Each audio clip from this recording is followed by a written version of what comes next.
Bonjour à tous, Dimitri, cryptoparadise.consulting.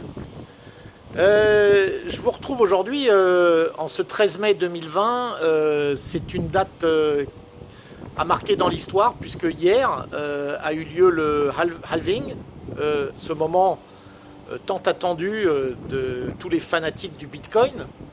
Alors le halving, comme vous le savez certainement, mais je le réexplique, vous trouvez toutes les explications d'ailleurs dans les sessions de formation dont je vous mettrai les liens que j'ai fait, que vous retrouvez sur ma chaîne YouTube et sur le blog cryptoparadise.consulting, intitulé Débancarisez-vous.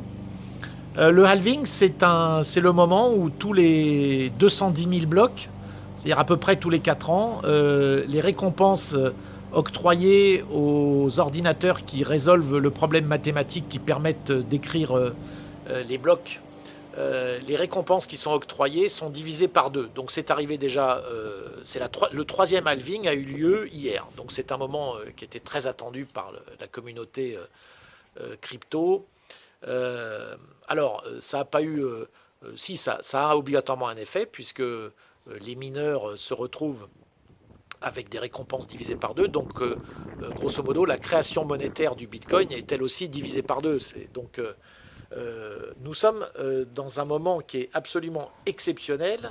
Et alors à quel titre le fait que nous assistions à ce halving en pleine crise du coronavirus, où au même moment vous avez une monnaie absolument saine, décentralisée, qui s'appelle le Bitcoin, et qui se retrouve avec une réduction de création monétaire, puisque en divisant par 2 le nombre de récompenses octroyées pour chaque bloc écrit, vous réduisez par 2 le nombre de bitcoins qui vont être émis à partir d'hier, à partir de la date du halving.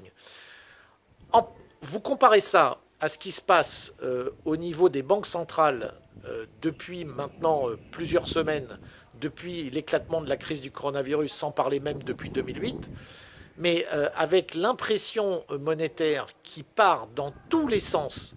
Vous avez les États-Unis qui vont se retrouver avec des déficits budgétaires de l'ordre de 18% cette année. 18%. Je crois que nous en sommes à 6 trillions de dollars, c'est-à-dire 6 000 milliards de dollars imprimés depuis un mois. C'est du jamais vu. Donc, nous assistons à un moment qui est unique, où vous avez, vivant côte à côte, 2 systèmes qui sont radicalement opposés. D'un côté, la monnaie du peuple, la monnaie qui est non manipulable, sans frontières, totalement résistante à la censure, qui ne demande aucune autorisation pour y participer, et dont le nombre émis est totalement vérifiable par les mathématiques, est totalement non manipulable par aucune autorité centrale, quelle qu'elle soit, bancaire, gouvernementale. Et vous avez, à côté de ça, un système totalement manipulé, où les banques centrales font absolument ce qu'elles veulent, en association, complicité avec les gouvernements, des budgets totalement hors de contrôle, de la dette qui s'envole à des niveaux stratosphériques. Je vous dirais, à vous de faire votre choix. Mais pour moi, il n'y a pas photo.